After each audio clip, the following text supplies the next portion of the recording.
네, 반갑습니다. 이제 이번 시간은 우리 화학 문제풀이로 이제 강의를 진행하려고 합니다.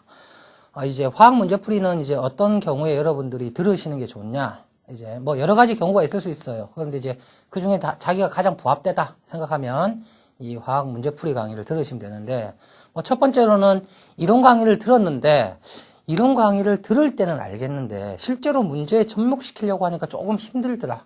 이제 그런 친구들을 이거 들으시면 되는 거예요. 그러면 두 번째는, 나는 화학에 약간 기초적인 지식이 있어. 그런데 굳이 긴 이론 강의를 다 들을 필요가 없다. 그러면 좀 짧게 할 수 있는 방법이 없느냐? 그럴 때 들으시면 됩니다. 그러면 세 번째는, 정말 이제 화학도 잘 모르지만 정말 시간이 없어요, 지금. 이제 얼마 안 남았는데 내가 뭐 준비하는 거라든지 여러 가지 제가 공부해야 될 시간이 얼마 없다. 근데 좀 빨리 내가 공부를 하고 싶다. 이런 경우에 여러분이 들으시면 됩니다. 그런데 한 가지 이제 조심하셔야 될 게 뭐냐면, 특히 이제 화학 지식이 전혀 없는 상황에서 이제 문제풀이 강의를 듣다 보면 처음엔 생각보다는 어려울 수 있어요. 왜? 문제를 뭐합니까? 문제를 풀 때 우리가 어느 정도의 지식은 갖고 있다라는 생각을 제가 하고 문제에 접근할 수가 있단 말이에요. 그래서 조금 처음에는 어려울 수 있는데, 혹시나 이제 너무 내가 화학의 지식이 없다라고 생각하는 친구들은 이제 문제풀이부터 듣지 마시고 꼭 이론부터 들으시고, 혹시 이제 제가 그런 친구들을 위해서 제가 문제를 풀 때 제가 문제를 어떤 식으로 이제 정리를 했느냐면, 제가 이제 우리가 개념의 어떤 필수 요건들이 있죠. 어떤 개념이 필요한데, 그럼 그 개념에 대한 문제를 제가 먼저 풀어드립니다. 그리고 그 개념을 문제 속에서 설명을 할 거예요. 그리고는 그 개념에서 약간 확장되는 또 개념들이 존재하겠죠. 그러면 그 확장되는 개념을 또 문제 풀이로 이렇게 할 거예요. 그런 식으로 하면서 차츰차츰 우리가 어떤 하나의 개념을 통해서 그 다음 이렇게 연결시켜 나가는 형태로 이제 문제를 조금 이렇게 이제 풀어 나갈 겁니다. 그러면서 문제풀이만 할 게 아니고 제가 문제풀이 속에서 뭘 할 거냐, 개념적인 설명들을 할 거예요. 그래서 여러분들이 이제 너무 문제풀이에만 이제 집중하다 보면 어떤 문제점이 생기느냐면, 이제 우리가 알고 있는 이론 지식들을 많이 이제 잊어버리고 그냥 뭐 컴퓨터처럼 또는 기계처럼 그냥 막 문제 푸는 데만 너무 이제 시간을 허비하는 경우가 많다라는 거죠. 그래서 그러다 보면 어떤 문제가 생기느냐, 하나만 바꾸어도 어떻게 돼요? 이제 못 푸는 이제 경우들이 많이 생깁니다. 그래서 제가 이제 그런 문제풀이를 속에서 이제 문제와 관련된 개념들은 쭉 설명을 할 거고, 이제 문제풀이가 끝나고 난 다음에 이제 문제에 포함되지 않는 개념들도 있습니다. 왜냐하면 그런 것들은 여러분들이 뭐 단답 형태라든지 또는 여러분들이 그냥 외우시면 되는 거, 또는 어떤 이제 이해하시면 되는 거, 그런 건 이제 문제 개념보다는 어떤 우리가 상식이라기보다 화학적인 상식이죠.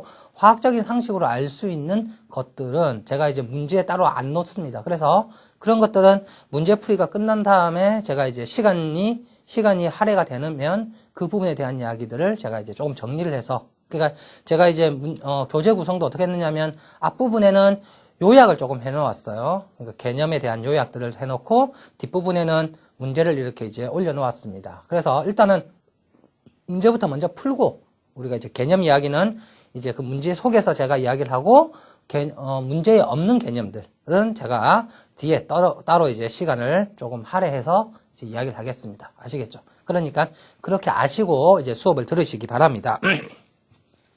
일단 첫 시간이기 때문에 첫 시간부터 너무 어려운 걸 하게 되면 힘들죠. 그래서 제가 이제 이 단원은 제가 이제 어떤 그 개념으로 이제 단원을 만들었냐면, 일반적으로 우리가 대학에서 배우는 강의 있잖아요. 일반적으로 대학에서 배우는 강의의 교재들, 이제 그 단원과 유사하게 제가 이제 만들었습니다. 그래서 그 단원하고 유사하니까 여러분들이 혹시 이제 그 여러 교재들이 있기 때문에, 혹시 이제 대학 교재들이 이제 여러 교재들 중에서 보면 어떤 경우는 약간 이제 단원이 바뀌어 있는 경우들도 있어요. 그럴 때는 여러분들이 이제 바꿔서 보시면 되는 거고, 아시겠죠? 그건 전혀 관계가 없습니다. 왜냐면 화학이라는 게 어떻게 보면 처음부터 끝까지 어떤 순서가 있긴 있어요. 순서가 있지만 여러분들이 그 순서를 너무 따라갈 필요 없습니다. 물론 첫 부분에는 조금 순서대로 해야 되겠지만 뒤쪽에 가서는 약간 이제 바뀌어도 되기 때문에 그건 문제가 없으니까 여러분이 그건 이해하시고 한번 이제 수업을 들어가 보도록 하겠습니다. 예, 그러면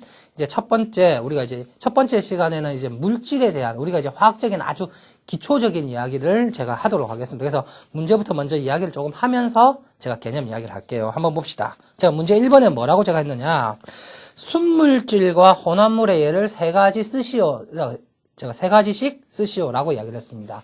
여러분, 화학을 하기 위해서는 첫 번째 문제가 뭐예요, 지금? 순물질하고, 그럼 뭐예요? 혼합물의 예를 지금 묻는 겁니다. 이거에, 얘가 어떻게 되느냐. 이걸 지금 묻는 건데, 화학을 하기 위해서는 일단 화학이라는 건 뭐예요? 화학이라는 거는 결국 무엇을 하는 학문이냐면, 물질을 다루는 학문입니다, 물질. 이 물질이라는 것은 결국은 뭐냐? 뭐가 있어야 돼요? 부피와 뭐가 있어야 되냐? 질량이라는 게 존재해야 됩니다. 이 부피하고 질량이 존재를 해야지만 뭐다? 물질이고 이 물질을 다루는 게 화합물입니다. 조금 간단하게 이야기하면 물질은 이 세상에 여러분들이 눈으로 볼 수 있는 것, 물론 눈으로 볼 수 없는 것들도 있지만 어쨌든 이 세상에 있는 모든 어떤 여러분이 느끼고 만질 수 있는 것들은 다 뭐다? 물질입니다. 그래서 이걸 다루는 게 화학이에요. 근데 이 물질들은 서로 어떻게 되어 있느냐? 순수하게 존재하는 것들도 있고 섞여 있는 것들도 존재한다라는 거예요. 그래서 이런 순수한 물질과 혼합물을 여러분들이 이해를 하시고 계신가? 라는 것을 이제 묻는 겁니다. 그래서 순물질이라는 것은 조금 여러분들이 이제 화학을 처음 하는 친구들은 조금 어려울 수도 있는데 순물질은 조금 순수한데 어떤 것을 순물질이라고 여러분이 혼합물하고 이제 뭐하고 이제 혼돈하시면 안 되느냐면 화합물하고 혼돈하시면 안 돼요. 화합물. 혼합물하고 화합물은 완전히 틀립니다. 화합물은 순물질이에요. 순물질. 아시겠죠? 그래서 화합물은 순물질이고 혼합물하고 화합물을 구별하셔야 된다라는 건데 대표적인 순물질이 제가 이제 하나만 예를 들면 물 같은 게 있습니다. H2O. 물의 경우는 우리가 무슨 물질이라고 하냐? 순물질이라고 이야기도 하지만 이걸 뭐라고 한다? 화합물이라고 합니다. 화합물. 그 다음에 혼합물의 경우는 어떤 게 있느냐? 예를 들어서 공기 같은 게 혼합물이 될 수가 있어요. 공기 같은 게. 자, 요 밑에 거는 제가 지우고요. 공기 같은 거는 왜 혼합물이냐? 공기는 뭐하고 뭘로 이루어져 있어요? 주로 질소하고 산소하고 섞여 있습니다. 맞죠? 물론 이거 말고도 여러 가지 섞여 있습니다. 그래서 이런 거는 혼합물이에요. 화합물과 혼합물의 가장 큰 차이점은 뭐냐? 화합물은 이 수소나 산소나 이런 것들이 같이 어떻게 되어 있단 말이에요? 붙어 있는 경우가 화합물이 되고, 혼합물의 경우는 질소하고 산소가 붙어 있는 게 아니고 어떻게 되어 있다? 떨어져 있으면 혼합물입니다. 만약에 질소하고 산소가 붙어 있다. 이런 형태다. 만약에. 그럼 이거는 혼합물이 아니고 뭐다? 화합물이라고 우리가 불러야 된다. 라는 겁니다. 그래서 결국은 혼합물은 뭐예요? 이런 순물질들이 섞여서 그냥 있는 형태를 뭐라고 한다? 우리가 혼합물이라고 한다. 아시겠죠? 그러면 뭐 순물질에 예, 세 가지 뭐 물도 있고 그다음에 뭐 그냥 수소, 뭐 산소, 뭐 이런 기타 등등 많이 존재하겠죠. 뭐 이산화탄소, 뭐 철 이런 것들도 전부 다 순물질에 해당합니다. 그다음에 혼합물의 경우는 뭐 공기 같은 거 혼합물이 될 거고 그다음에 뭐 또 뭐가 있을까요? 소금물 같은 거. 소금물은 뭘로 이루어져 있나요? 그렇죠. 소금하고 물이 섞여 있는 겁니다. 그래서 소금하고 물이 섞여 있기 때문에 이것도 혼합물. 아시겠죠? 그 다음에 뭐, 또 뭐가 있어요? 뭐, 바위 같은 거. 바위 보시면 여러분들, 바위가 돌멩이지만, 그 속에 다양한 것들이 섞여서 있는 것들이에요. 그래서 이런 것들이 뭐가 된다? 혼합물이 됩니다. 아시겠죠? 그 다음에 혼합물에는 우리가 또 이제 뭐, 어떻게 나누느냐? 뭐, 순물질도 나누는데, 제가 이거 좀 지우고, 여기서 다시 조금 이야기를 할게요. 우리가 순물질도 이제 어떻게 나누냐면 두 가지로 나눌 수가 있어요. 방금 제가 이야기했던 뭐가 있느냐? 이제 화합물이라는 게 존재를 하고요. 그 다음에 또 한 가지가 뭐냐? 이제 원소라는 개념으로 이야기도 할 수 있습니다. 이제 화합물은 뭐냐? 화합물은 아까 방금 봤듯이 물과 같이 여러 가지 이제 물질들이 이제 붙어서 만들어지는 게 이제 화합물이고요. 원소는 한 가지로만 이루어져 있는 거예요. 한 가지. 자기 자신으로만 이루어져 있는 거예요. 예를 들어서 뭐 산소다. 뭐 산소 같은 거. 뭐 이제 이런 것들 이제 우리가 원소라는 개념으로 씁니다. 뭐 산소, 수소, 뭐 질소 이런 것들. 그 다음에 혼합물도 우리가 두 가지로 나눌 수 있는데 무슨 혼합물이라고 하느냐? 균일 혼합물과 불균일 혼합물로 이렇게 나누게 됩니다. 균일 혼합물, 불균일 혼합물은 뭐냐면 균일 혼합물은 균일하게, 그러니까 모든 곳에 어때요? 그 섞여 있는 형태가 다 똑같은 걸 균일 혼합물이라고 하고, 불균일 혼합물은 모든 곳에 섞여 있는 부분이 어떻다? 다 조금씩 틀린 부분을 불균일 혼합물. 뭐 균일 혼합물은 방금 아까 했듯이 뭐 소금물 같은 경우, 불균일 혼합물은 뭐 바위 같은 부분. 왜냐면 소금물의 경우는 어때요? 소금물, 설탕물의 경우는 어느 부분에 뭐예요? 물을 여러분이 빨대로 마셔도 어떻습니까? 똑같은 농도의 소금물이 나타나지만, 바위 같은 경우는 어느 부분을 여러분이 채취하느냐에 따라서 그 부분에 어때요? 조성이 조금 틀릴 수 있죠. 이제 그렇게 이제 나눌 수가 있습니다.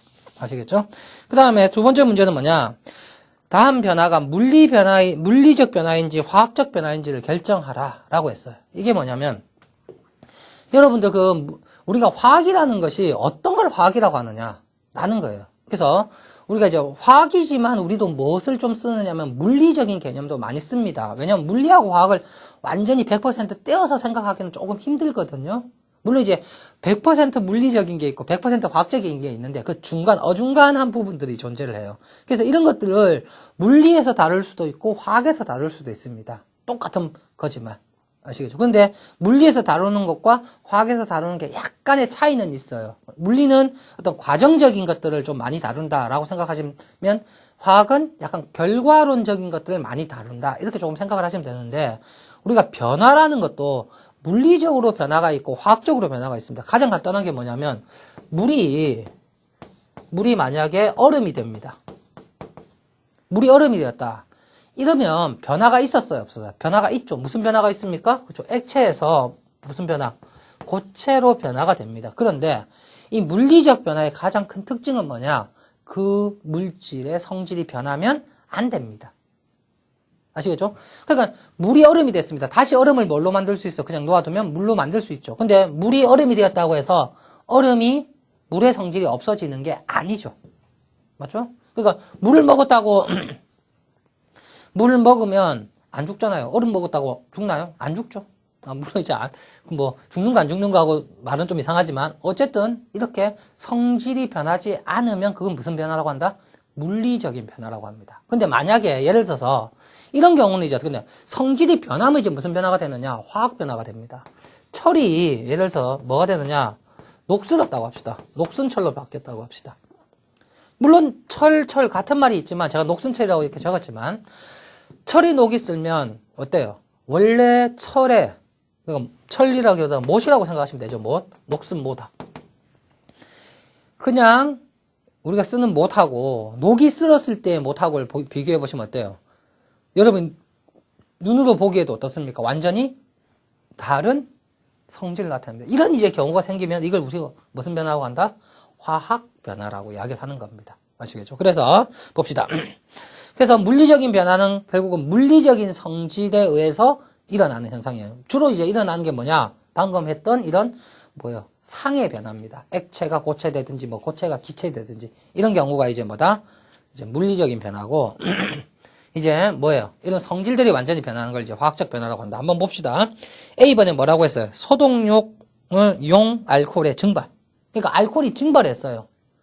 알코올 어려우면 물이 증발했다고 생각하시면 되죠. 물이 증발했다. 물이 수증기가 됩니다.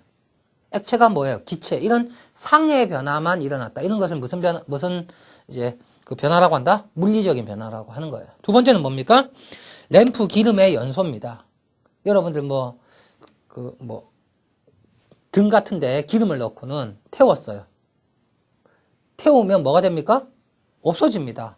완전히 변하죠. 새로 다시 그걸 원래 상태로 만들 수가 없죠, 일반적으로. 그래서 그건 무슨 변화다? 화학 변화입니다. 연소죠, 연소.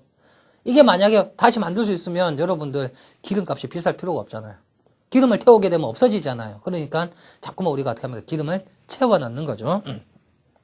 그 다음 C에 과산화수소를 사용한 머리카락의 탈색. 머리카락이 탈색이 됩니다. 여러분들 이제 과산화수소라는 걸 통해서 머리를 감게 되면 머리가 색깔이 이제 노랗게 뜨는, 이제 너무 많이 하게 되면 이제 하얗게까지 이제 가겠죠. 그런데 다시 원래 상태로 여러분들이 변화시킬 수가 없죠. 일반적인 방법을 통해서는. 그래서 이런 것도 무슨 변화다? 화학 변화입니다. 제가 첫 시간이니까 요거에 대한 이야기를 조금만 할게요. 이 과산화수소 여러분들 약국에 가도 쉽게 살 수가 있어요. 제가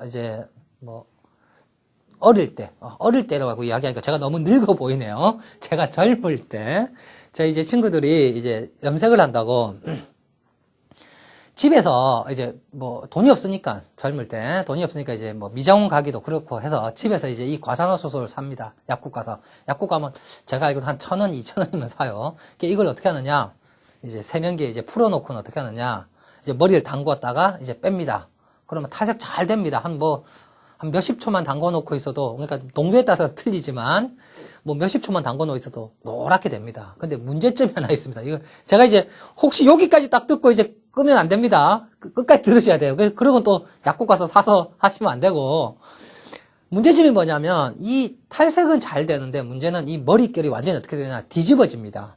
어떻다고 해야 되냐면, 제가 저도 잘, 설명하기 그렇는데, 왜냐면 저는 안 해봤기 때문에, 빗을 빗으면 빗이 안 빗어질 정도로 이렇게 머리카락이 이제 뒤집어집니다. 그래서 꼭 여러분들 머리를 염색을 할 때는 꼭 전문가의 상담을 받으시든지 아니면 전문적인 약품을 사용을 하세요. 왜냐면 거기에는 이 과산화수소도 들어가 있지만 뭐도 들어가 있느냐, 우리 이 윤기 내고 이 머릿결에 코팅을 해줘요. 그러니까 머릿결이 실제로는 여러분들 어떻게 생겼냐면 비늘처럼 생겼어요.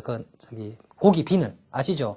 고기 비늘 잘 보시면 이게 고기 비늘이 한쪽 방향으로 잘 누워 있거든요. 그렇기 때문에 예를 들어서 누워 있는 방향으로 우리가 빗질을 하게 되면 빗이 잘 넘어갑니다. 근데 반대로 하게 되면 잘 안 넘어가거든요. 그 과산화수소만 쓰면 어떻게 되느냐? 이 비늘이 다 이렇게 일어나게 되는 거예요. 그럼 빗질이 가다가 어떻게 됩니까? 다 걸리죠. 그래서 머리가 일명 사자머리 비슷하게 됩니다. 이렇게 되고 이제 머리를 아무리 감고 린스를 바르고 뭘 해도 어떻게 된단 말이에요? 빗질이 안 됩니다. 그래서 이제 친구들이 그런 이제, 물론 싸게 하려고 하다가 이제 그런 상황이 만들어지는데, 그래서 이제 과산화수소 같은 것도 결국은 화학변화에 이제 속한다. 꼭 아시겠죠? 꼭 또 약국 가서 사지 마시고, 꼭 전문적인 이제 약품을 사시든지 아니면 전문가에게 가셔가지고 꼭 하시기 바랍니다. 예. 그 다음에 D번을 봅시다. 이제 추운 밤에 서리의 생성이에요. 서리라는 게 뭐예요? 얼음 같은 개념이죠. 그러니까 물이 어떻게 됩니까? 추운 겨울이 되면 창문에 이제 이렇게 물이 이제 붙어가지고 얼음처럼 되는 현상입니다. 그거는 액체가 뭐가 되는 거예요? 고체가 되는 현상이기 때문에 이건 무슨 변화다? 그렇죠. 물리적인 변화입니다. 알겠죠? 예. 그래서 이제 이런 것들은 우리가 이제 물리적인 변화, 화학적인 변화. 여러분이 개념을 조금 기억을 하고 계셔야지. 왜냐면 나중에 우리가 화학이라는 뭘 쓰게 되냐면 화학적 변화는 우리가 뭘 해줘야 되냐? 반응식이라는 걸 써야 됩니다. 왜 이게 이렇게 되었느냐라는 걸 써야 되기 때문에 그때 이게 화학적 변화인지 물리적인 변화인지에 따라서 어떻게 되느냐? 우리가 쓰는 방법이 약간 틀려져요. 물리적인 변화의 경우는 원래 모양이 변합니까? 안 변합니까? 안 변하죠. 그러니까 예를 들어서 물이 얼음이 됐다고 하면 그대로 물이 뭐가 된 거예요? 그대로 물이 된 겁니다. 물론 나중에 이제 상태를 이제 해야 되지만 그거에 대한 이야기는 우리가 뒤에 가서 이야기를 하도록 하고 지금은 그냥 이렇게 되는데 예를 들어서 철이 녹이 쓸었다. 철은 우리가 이제 보통 F이라고 하는데 철이 녹이 쓸었다? 철이 아닌 다른 물질이 만들어지겠죠. 다시 얘기하면 철에 뭐가 붙게 된다라는 겁니다. 그러면 여러분이 눈으로 봐도 이거하고 이거는 완전히 어떤 물질이에요? 다른 물질이라는 게 눈에 보이죠. 그래서 이거는 화학 변화다.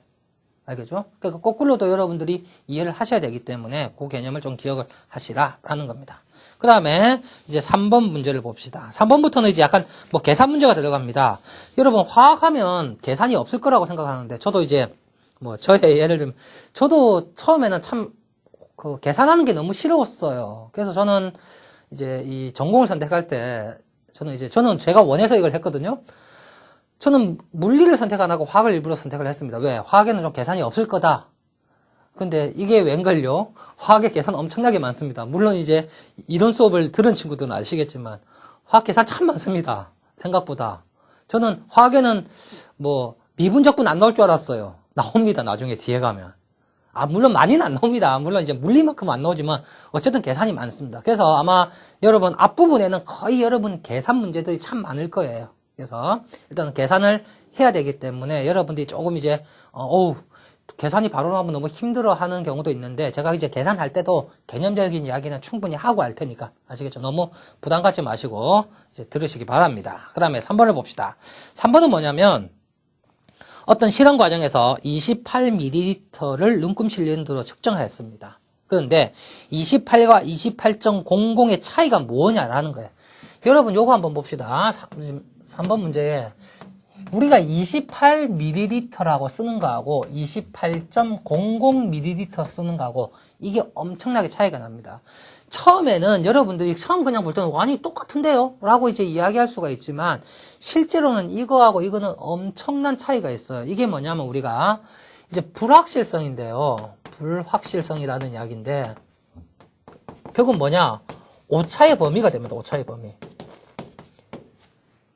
한번 봅시다. 예를 들어서 지금 제가 메스 실린더 하나 그려볼게요.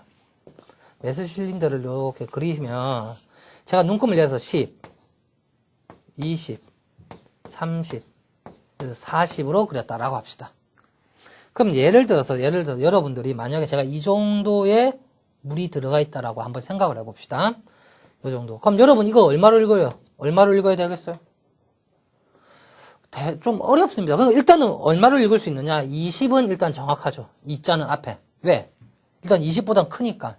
근데 20과 30 사이쯤 됩니다. 얼마 정도 될까요? 대략 한 24쯤 되는 것 같다. 이렇게 적을 수 있습니다. 이제 문제가 뭐냐? 바로 이 숫자예요. 이 4자는 정확한 숫자입니까? 아닙니까? 정확한 숫자가 아닙니다. 여기서는. 아시겠죠? 왜냐면 이 4자가 여기가 4인지 5인지 3인지 어떻게 알아요? 정확하게 모른다는 거죠. 그러니까 이 마지막 글자가 뭐가 돼버리느냐? 불완전한 숫자가 되는 겁니다. 그러니까 정확한 수는 무슨 숫자밖에 없다? 바로 이 20이라는 숫자밖에 정확하지 않습니다. 그러면 내가 여기에 만약에 이제 뭘 해보느냐? 제가 좀 선을 하나 더 속에 세세하게 그어볼게요. 1, 2, 3 이렇게 쭉 긋겠습니다. 하나, 둘, 셋, 넷, 다섯, 여섯, 일곱, 너무 작네요. 이거 좀 올릴게요. 다시 그릴게. 그게 편하겠죠? 제가 20에 하나, 둘, 셋, 넷, 다섯, 여섯, 일곱, 여덟, 아홉, 열 이렇게 30으로 했다라고 합시다. 그러면 제가 예를 들어서 눈금이 여기 왔다라고 한번 생각을 해보세요. 됐나요? 그러면 아까 앞에 읽었을 때 24와 이 뒤에 지금 얼마예요? 20, 21, 22, 23, 24죠. 그럼 뒤에 24점 얼마가 되겠죠, 이거. 됐나요? 이해가 되죠? 그러니까 앞에 읽었을 때는 앞에는 그냥 10, 20, 30에서 이렇게 그냥 읽었다라는 거예요. 이거하고 이걸 보시면 이거의 경우는 어때요? 지금 요거의 경우죠. 요거의 경우는 어느 글자만 정확하다?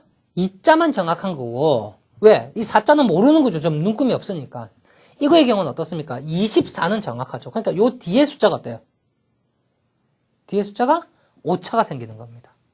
다시 한번 뭐냐? 이건 오차가 얼마가 되느냐? 플러스 마이너스 10이 되는 거예요. 플러스 마이너스 5라고 생각하시면 되죠. 어쨌든 이 사이가 다 오차가 되는 겁니다. 정확한 숫자는 뭐밖에 없다? 2라는 값밖에 20이라는 값밖에 없습니다. 요거의 경우는 24는 정확합니다. 그러니까 요 뒤에 얼마? 0.1부터 시작해서 0.9까지. 그러니까 뭐예요? 20 플러스 마이너스 1이 되죠. 그러니까 23부터 25 사이에 어떤 값이 될 수가 있다라는 겁니다. 이게 바로 28이라고 딱 하게 되면 어떻게 되느냐? 우리가 몇 가지 이 말의 의미는 뭐냐? 결국 27과 얼마다? 20 뭐야? 얼마? 8, 29 이렇게 되죠. 요 사이에 있는 값이 28이 되는 겁니다. 그러니까 27과 29 사이에 있다라고 밖에 이야기할 수가 없어요. 그 나머지는 설명할 수가 있다 없다? 없습니다. 왜? 이 값이 어떻기 때문에? 정확한 값이 아니기 때문에. 근데 28.00이라고 적어 놓으면 어떻게 되느냐? 27.99부터 28.01 사이의 값이 요것으로 나타나거든요. 요 마지막 숫자가 뭐가 된단 말이에요? 불확실성한 거지. 그 앞에 거는 어떻다? 정확한 값입니다. 그래서 우리가 적을 때 내가 만약에 요렇게 읽느냐 요렇게 읽느냐에 따라서 적는 방법이 아예 틀려지는 거예요. 그게 바로 뭐냐? 우리가 불확실성이라고 이야기를 하고 그걸 이제 오차라고 이야기를 하게 됩니다. 그래서 여러분들이 요거 이제 개념을 좀 기억을 잘 하셔야 되는데, 왜냐면 우리가 이제 이 다음 이야기부터 이제 좀 할 건데, 어떻게 적혀 있느냐에 따라서 그 불확실성이 크고 어떤 거는 불확실성이 작기 때문에 우리가 일단 불확실성들이 많은 어떤 숫자들을 합치다 보면 불확실성의 크기가 이제 커져 버립니다. 뭐 예를 들어서 봅시다. 우리가 46.5라는 값하고 이제 뒤에 가서 이야기를 하겠지만 뭐 52.8이라는 값을 한번 더한다고 한번 생각을 해봅시다. 52점 제가 얼마로 할까요? 52.8 하고 이거 46.6으로 합시다. 46.6, 52.8로 한번 생각을 해봅시다. 여러분 이거 그냥 더하면 어떻게 돼요? 너무 글자 크네. 합시다 그냥. 90 얼마예요? 99.4라는 값이 나오죠. 됐나요? 99.4라는 값이 나오는데 만약에 내가 요 숫자를 한번 반올림을 한번 해봅시다. 반올림하면 어떻게 됩니까? 반올림하면 요게 47이 되죠. 그러니까 이제 요거는 요 자리가 이제 불확실성의 자리인데 요걸 만약에 반올림을 해버리게 되면 요런 이제 값이 됩니다. 우리가 편하게 하기 위해서. 그 다음 요거는 얼마 돼요? 53이 됩니다. 계산하면 얼마 돼요? 그렇죠. 100이라는 값이 나와요. 어떻습니까? 차이가 나죠. 그러니까 다시 하면 뒤에 오차 범위, 그러니까 불확실성을 얼마로 잡느냐에 따라서 값이 완전히 어떻게 될 수 있다? 틀려질 수 있다라는 겁니다. 그래서 이것들을 여러분들이 어떻게 하는 이제 개념, 방법들이 이제 뒤에 나옵니다. 그래서 그거는 이제 조금 이따 이야기를 하고, 어쨌든 이 두 개의 의미는 뭐다? 결국은 이 28이라는 것은 요 1의 자리가 오차 범위이기 때문에 플러스 마이너스 1이 바로 뭐가 된다? 오차 범위 내에 들어가는 거예요. 그래서 28이라고 이야기했지만 실제로는 27과 29 사이 어떤 값이다 라는 거고요. 요거는 플러스 마이너스 0.01이라는 것이 뭐가 된다? 오차가 된다. 그래서 이거는 어떤 게 밑에 게 훨씬 더 정밀합니다. 그래서 똑같은 값을 적더라도 뒤에 얼마나 더 많은 숫자를 적어 놓느냐에 따라서 그게 정밀한지 정확한지 그런 것들을 우리가 어떻게 할 수 있다? 예측할 수가 있는 겁니다. 아시겠죠? 그 다음 한번 봅시다. 그럼 4번에 아픈 아이의 체온은 40도씨이다. 이 아이의 체온을 K로 나타내라. 이걸 왜 제가 이제 했냐면 우리가 단위라는 게 있어요. 그러니까 화학을 하든지 물리를 하든지 과학을 하는 사람들은 다 뭐가 필요하냐? 단위라는 게 필요합니다. 근데 단위 중에서 우리가 어떤 단위가 있느냐면 SI 단위라는 게 있어요. 이건 SI 단위는 국제적으로 표준을 쓰는 단위입니다. 뭐냐면 우리가 우리나라도 그렇고요. 미국도 그렇고 이제 단위가 우리만의 단위가 있죠. 미국도 미국만의 단위가 있습니다. 그래서 이런 단위들을 만약에 우리가 우리나라의 단위, 미국은 미국만의 단위로 만약에 과학 같은 이제 계산에 써버리면 어떤 문제가 생기느냐. 다른 나라 사람들은 그걸 이해를 하기가 어렵습니다. 생각보다. 실제로 이제 그런 경우가 있었어요. 제가 이제 나사에서 있었던 일입니다. 실제로 있었던 일이에요. 나사에서 있었던 일인데 뭐냐면, 이제 나사에서 100% 자기들이 이제 연구를 다 하는 게 아니죠. 그러니까 일부는 어디 이제 떼어주고 이렇게 한단 말이에요. 근데 이제 영국인가에 이제 의뢰를 한 이제 어떤 설계도가 있었습니다. 그래서 그 설계도를 이제 갖고 왔는데 이 미국 사람은 영국에서 분명히 설계를 했기 때문에 이 단위계가 무슨 게 영국계 단위라고 생각을 한 거예요. 그러니까 다시 말하면 길이가 피트라든지 이런 단위로 생각을 한 겁니다. 그런데 그 영국 사람은 SI 단위 뭘 했느냐? 미터의 단위로 이제 계산을 해가지고 보내줬어요. 근데 미국 사람은 미국의 그 연구소에 있는 한 사람은 이게 피트의 단위인 줄 알고 그 피트로 어떻게 하느냐 그 어떤 그 설계도를 통해서 어떤 물질을 이제 제작을 합니다. 그러고는 이제 로켓에 실어요. 실제로 실어가지고 이제 로켓 발사를 합니다. 어떻게 됐을까요? 그렇죠. 당연히 어떻게 됐을까요? 우주 미아가 됐겠죠. 로켓가. 나중에 왜 이게 문제가 되었느냐? 우리가 다 맞았는데 왜 틀렸느냐? 나중에 검사를 해보니까 이제 그런 상황이 만들어진 겁니다. 그래서 우리가 이제 화학을 할 때, 특히 과학을 할 때는 이 SI 단위라는 걸 쓰게 됩니다. 다행히도 우리 SI 단위들은 전부 다 뭐냐? 대부분 우리가 쓰고 있는 단위예요. 그런데 유일한 건 아닌데요. 한 2가지 정도가 우리가 안 쓰는 단위가 있습니다. 그게 바로 뭐냐? 온도의 단위입니다. 온도의 단위. 온도. 이 온도의 단위는 우리가 일반적으로 뭘 씁니까? 도시라는 단위를 쓰죠. 도시를 쓰는데 이제 화학에서는 도시 단위를 쓰지는 않고 물론 도시를 쓰는 경우도 존재합니다. 근데 일반적으로는 뭘 쓴다? K라는 켈빈 온도를 쓰게 됩니다. 이거 변환하는 거 간단합니다. 뭐다? 여기 도시에 뭐만 해주면 된다? 정확한 값은 273.15를 곱하면 됩니다. 더하면 됩니다. 아시겠죠? 그래서 지금 몇 도예요? 40도시니까 40도에 40.00에 273.15를 더하시면 되는다. 그럼 얼마가 나온다? 313.15K라는 켈빈이라는 이제 단위가 만들어집니다. 알겠죠? 이거 왜 이렇게 됐느냐? 이게 왜 이걸 대야 되느냐? 그거에 대한 이야기는 여기서보다는 이제 다음에 이거 이제 나오는 부분이 있어요. 그래서 그 부분 가서 제가 이야기를 하겠습니다. 아시겠죠? 네. 그 다음 봅시다. 5번에 다음 각수의 유효 숫자가 몇 개이냐를 이제 물었습니다. 우리가 아까 앞에서 이 측정의 오차라는 것이 존재하기 때문에 우리가 이걸 이제 어떻게 이제 계산을 하게 되느냐면 유효 숫자라는 개념을 통해서 우리가 어떻게 하느냐, 이런 오차를 최소한으로 줄이게 됩니다. 더하기나 빼기나 이런 걸 하기 위해서. 그래서 유효 숫자를 이제 어떻게 하느냐, 그거에 대한 이야기는 제가 그 앞에 이제 요점 정리한 부분에 이제 제가 조금 간략하게 적어 놓았어요. 그래서 그걸 보시면서 여러분들이 이해를 하시면 되는데, 일단은 뭐다? 항상 0이 아닌 숫자들은 무조건 유효 숫자입니다. 그래서 0이 아닌 숫자가 있으면 일단 그거는 뭐다? 유효 숫자입니다. 그래서 일단 A번에는 일단 몇 개는 최소한 돼야 돼요. 그죠? 3개죠. 3개인데 이제 그 다음에 0을 조심하셔야 된다. 0만 어떻게 한다? 여러분이 조심해 있어서 보시면 된다. 그래서 그것들에 대한 예를 제가 쭉 했었어요. A번의 경우는 3개가 아니고 실제로는 몇 개다? 4개죠. 왜? 0.04760. 숫자 뒤에 있는 거는 뭐예요? 유효 숫자가 됩니다. 그런데 여기서 조심할 거는 소수점 뒤에 있는 0은 뭐가 됐다? 유효 숫자가 되는 거예요. 아시겠죠? 그 다음에 1.000003 0003이죠? 이거의 경우는 숫자와 숫자 사이에 있는 0은 무조건 유효 숫자입니다. 그래서 몇 개다? 5개가 된다. 그 다음에 C번 봅시다. 4가 1개. 우리가 1하고 한 개의 1하고는 전혀 다른 녀석이에요. 1개, 2개 하는 것들은 이거는 우리가 완전수라고 보통 이야기합니다. 그래서 유효 숫자가 어떠냐? 무한대로 존재한다. 보통 이렇게 이야기를 해요. 왜냐면 이거는 어떻게 1개라는 건 딱 정해져 있죠. 그러니까 오차라는 개념이 없잖아요. 4가 1개하고 4가 반개하고는 완전히 틀리잖아요. 4가 조금 잘라져 있어요. 그럼 1개가 아니죠.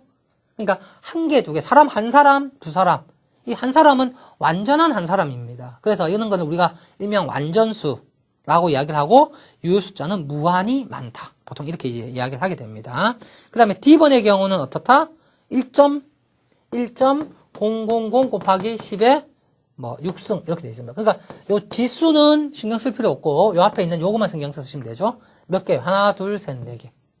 소수점 뒤에 있는 0은 뭐다? 유효 숫자다. 조심할 건 요건 아닙니다. 그러니까 숫자 앞에 있는 0은 자릿수 때문에 적어 놓은 거기 때문에 요건 아닙니다. 아시겠죠? 그 다음에 2번 같은 경우는 몇 개밖에 안 됩니까? 그러면 당연히 하나 된다는 거 아실 수 있겠죠? 그 다음에 F번을 봅시다. 이 F번이 이제 문제입니다. 그래서 우리가 이제 F번 같은 것들을 어떻게 하느냐, 우리가 이제 이렇게 절대로 표시를 안 합니다. 뭐예요? 지금 요거죠? 요 점이 아니고 이제 그냥 컴마죠. 만입니다. 만은 유효 숫자가 몇 개냐? 이거 알 수 없습니다. 1개도 아니고 2개도 아니고 3개도 아니고 4개도 아니고 5개도 아닙니다. 그래서 이런 이제 딱 떨어지는 숫자들은 주로 어떻게 우리가 표시하냐? 이 위에 것처럼 표시를 해요. 예를 들어서 이걸 1.0000 곱하기 10의 4승으로 표시하면 유효 숫자가 몇 개가 되는 겁니까? 하나, 둘, 셋, 넷, 5개가 되는 거고요. 예를 들어서 이걸 1.000 곱하기 10의 4승으로 하면 몇 개요? 4개. 1.00 곱하기 10의 4승으로 하면 몇 개요? 3개. 이런 식으로 되는 거예요. 만약 이걸 1 곱하기 10의 4승으로 했다. 그럼 몇 개 됩니까? 하나밖에 안 되는 거예요. 그래서 이런 뒤에 딱 떨어지는 0으로 떨어지는 숫자들은 일반적으로 어떻게 표시를 한다? 이렇게 지수화해서 표시를 많이 합니다. 아시겠죠? 그래서 그걸 기억을 하셔야 됩니다. 그래서 왜 이걸 1.000 곱하기 10의 6승으로 적어 놓았느냐? 그 이유는 뭐 때문이냐? 유효 숫자, 다시 하면 제일 마지막 요것만이 뭐가 되기 때문에 오차가 된다는 것을 여러분한테 이해시켜 주기 위해서 그런 겁니다. 이렇게 적어 놓으면 뭐가 오차가 되는 거예요? 여기 오차가 생기는 겁니다. 이렇게 적으면 여기 오차고요. 이렇게 적으면 여기 오차가 되는 거죠. 오차 범위. 이건 오차 범위가 플러스 마이너스 1, 이건 오차 범위가 플러스 마이너스 10, 이건 오차 범위가 플러스 마이너스 100이 되는 거예요. 이거는 오차 범위가 플러스 마이너스 만이 되는 겁니다. 이렇게 이제 되는 거기 때문에 우리가 어떻게 하자?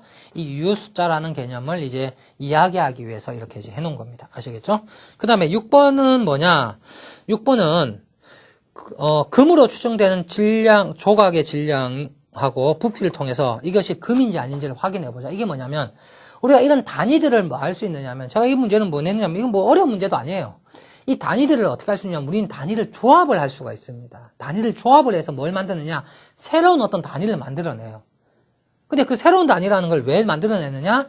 우리가 과학적으로 쓰기 어떻게 하기 위해서 편하게 좀 하기 위해서 그런 겁니다. 가장 대표적인 단위가 뭐냐? 여러분 속력이라는 단위예요. 속력이라는 단위는 뭐 없던 게 생긴 게 아니고 기존에 있는 SI 단위를 약간 변화시킨 겁니다. 속력의 단위는 뭐예요? 미터 퍼 세크입니다.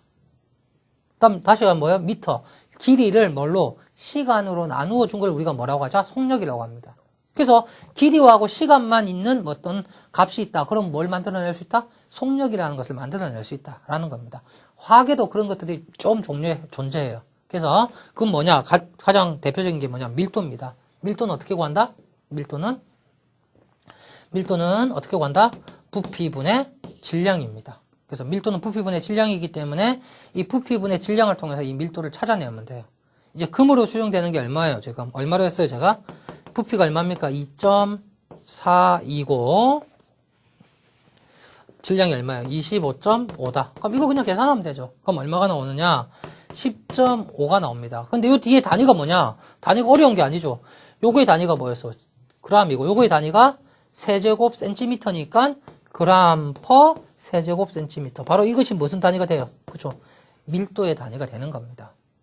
아시겠죠? 그 다음에 요거는 10.5라는 값이 나왔기 때문에 뭐가 아닙니까? 순수한 금이 아닙니다. 왜? 순수한 금의 밀도는 얼마냐? 19.3이에요.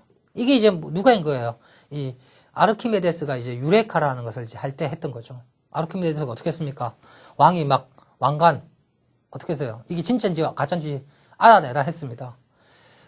중요한 건 뭐냐? 왕관에 어떤 뭐 문제가 생기면 안 되죠. 왕관을 녹이면 됩니다. 왕관을 녹여보면 진짜 금인지 아닌지 알 수 있어요. 근데 문제는 뭐냐? 만약에 녹였는데 진짜 금입니다.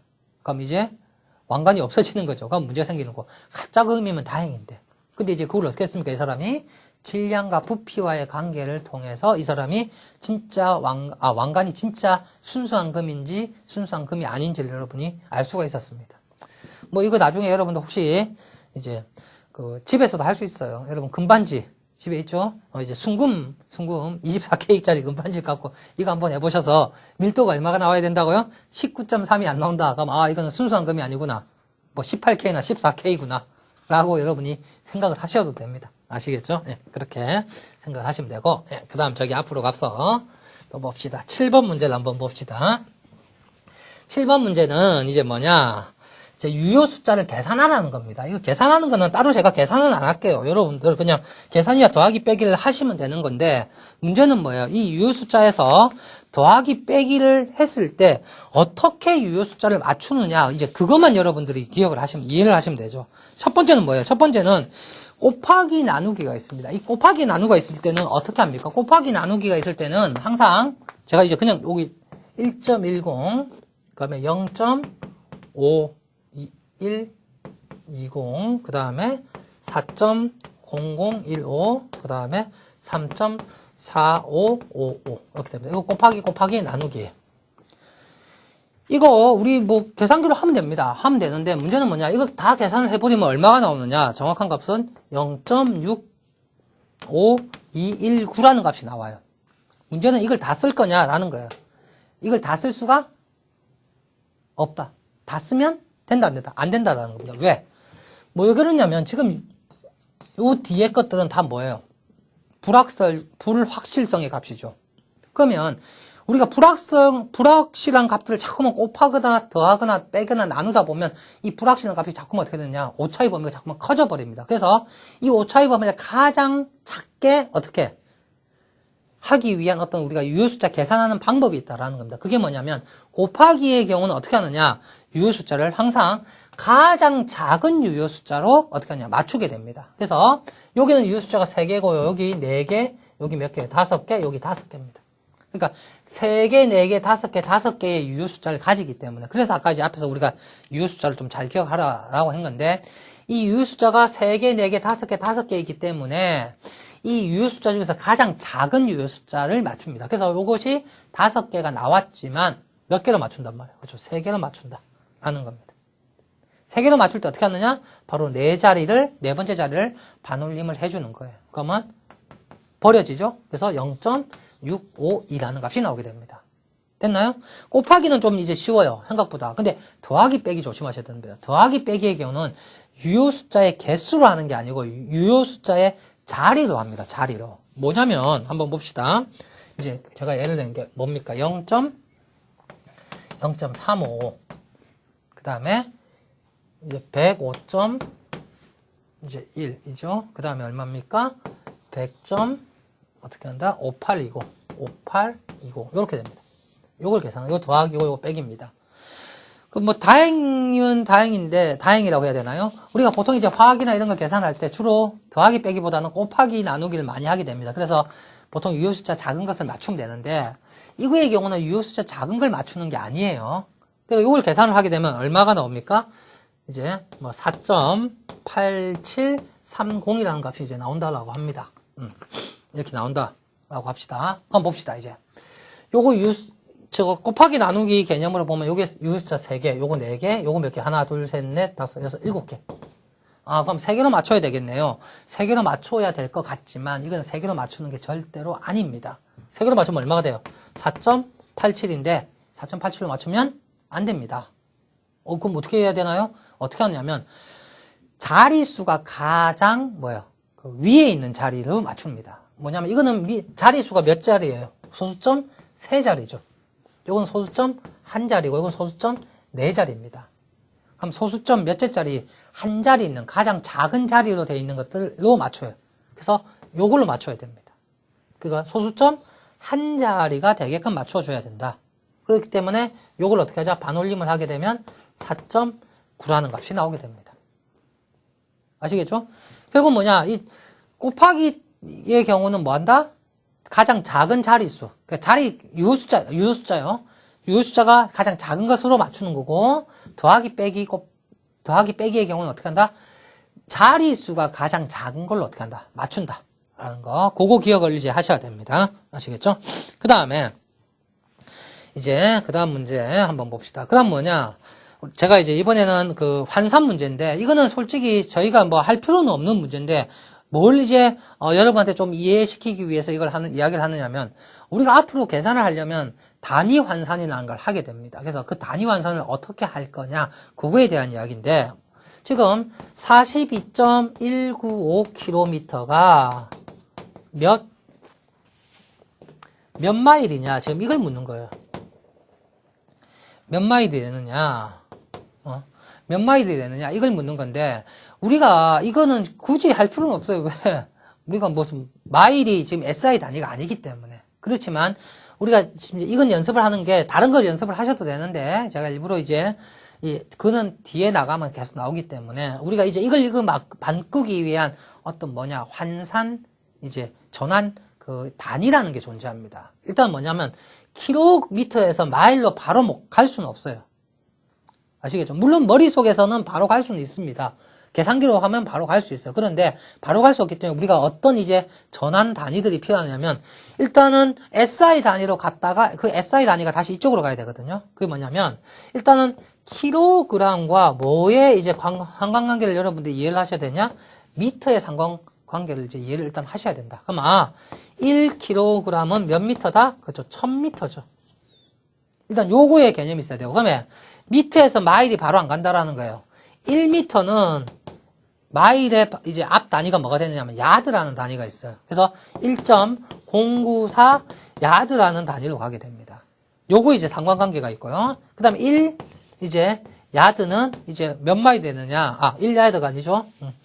그 야드하고 마일의 관계는 예를 들어서 얼마냐면 1760 야드는 얼마가 되느냐? 1마일이 됩니다. 이거의 상관관계를 가지고 우리가 어떻게 하느냐? 여기서 1로 가는 거예요. 그럼 어떻게 계산해야 되느냐? 지금 42.195km를 마일로 가려면 일단 마일 가기 전에 킬로미터를 뭘로 바꿔야 돼요? 미터로 바꿔줘야 됩니다. 그래서 어떻게 하느냐? 킬로미터를 없애고 미터를 놓아두기 위해서는 킬로미터의 단위가 밑에 있고 미터의 단위가 위에 가게끔 전환인자를 사용하면 돼요. 그게 뭐냐? 바로 이거죠. 킬로미터하고 미터. 킬로미터가 1일 때 요건 얼마가 된다? 1000이 된다. 그러면 일단은 뭐가 없어집니까? 요 킬로미터가 없어지는 거예요. 그러면 뭐가 남습니까? 이제는 그렇죠. 미터가 남죠. 그럼 이 미터를 어떻게 해야 됩니까? 다시 미터를 이제 뭘로 가야 돼요? 야드로 가야 됩니다. 그럼 또 야드로 가기 위해서는 미터를 분모에 적어주고 야드를 분자에 적어줘야 된다라는 거예요. 그러면 야드로 가겠죠. 그러면 미터와 야드의 관계가 뭐냐? 요겁니다. 1미터는 1.094 야드. 그러니까 1미터는 1.094 이렇게 됩니다. 그러면 또 이 미터하고 이 미터가 어떻게 돼요? 없어지죠. 이제 마지막으로 어떻게 됩니까? 야드를 없애야 됩니다. 야드를 뭘로? 야드를 마일로 적어줘야 되기 때문에 이 야드를 마일로 적으려고 하면 이걸 쓰면 되죠.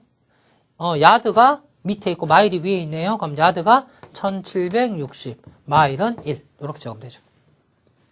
그럼 뭐가 됩니까? 이 단위들은 전부 다 없어지고 결국은 무슨 단위만 남아요? 그렇죠. 마일의 단위만 남죠. 그럼 일단 단위는 마일이 되고 나머지는 어떻게 하면 됩니까? 4.195 곱하기 1분의 1000 곱하기 1분의 1.094 곱하기 1760분의 1 이렇게 이제 계산을 하면 됩니다. 그럼 뭐가 된다? 마일이 나오는 거죠. 아시겠어요? 그래서 얼마가 나왔다? 26.23 마일이 나온 거예요. 이런 식으로 어떻게 하자? 우리가 계산을 하는 겁니다. 이게 바로 뭐냐? 우리가 뭘 하는 거예요, 지금? 우리가 어떤 물질이 있을 때, 이 물질을 우리가 원하는 어떤 다른 단위로 바꾸고 싶다라는 거예요. 그럴 때 어떻게 하자? 이런 단위 전환을 통해서 어떻게 하자? 바꾸는 방법들 여러분들이 이해를 하고 있어야 됩니다. 그래서 왜냐하면 이렇게 하면 오히려 쉬워요. 처음에는 어렵게 느껴집니다. 이거 왜 이렇게 복잡합니까? 그냥 머리 생각 없이 이거 킬로미터니까 미터로 바꾸면 1000 곱해주면 되고 그냥 계속 그렇게 생각을 하시면 되는데 왜 이렇게 곱해지느냐를 여러분들이 이해를 하고 있는 거하고 그냥 무작정 하는 거하고는 전혀 틀립니다. 그래서 제가 이제 뒤에 풀이할 때도 이렇게도 풀 거예요. 이렇게 풀 거예요. 실제로는. 이렇게 푸는데 이렇게 안 풀고 간단하게 풀 수도 있습니다. 왜? 이 개념이 있으면 간단하게 풀어도 별 문제는 안 됩니다. 일단 왜냐면 굳이 이거 이렇게 할 필요 없잖아. 킬로미터하고 미터가 안 하고 그냥 어떻게 하면 돼요? 그냥 여기 곱하기 1000 해주면 미터가 나온다. 그냥 이렇게 할 수도 있어요. 없어요? 우리가 보통 알고 있으니까 이거는. 그렇게 그냥 가셔도 문제는 된다, 안 된다? 문제는 안 됩니다. 문제는 안 되는데, 여러분들이 이런 개념을 알고 있으면 나중에 혹시 내가 모르는 단위가 나와도 어떻게 할 수 있느냐? 그 단위를 바꿀 수가 있습니다. 왜? 요런 뭐만 알고 있으면. 전환인자들만 알고 있으면. 여러분들 물리의 공식이나 화학의 공식이나 이런 것들이 어떻게 나오느냐? 다 이런 전환 방법을 통해서 나오는 거예요. 아시겠죠? 그래서 이런 방법을 통해서 나오니까 여러분들이 요거까지 이해를 하시면 됩니다. 아시겠죠? 예.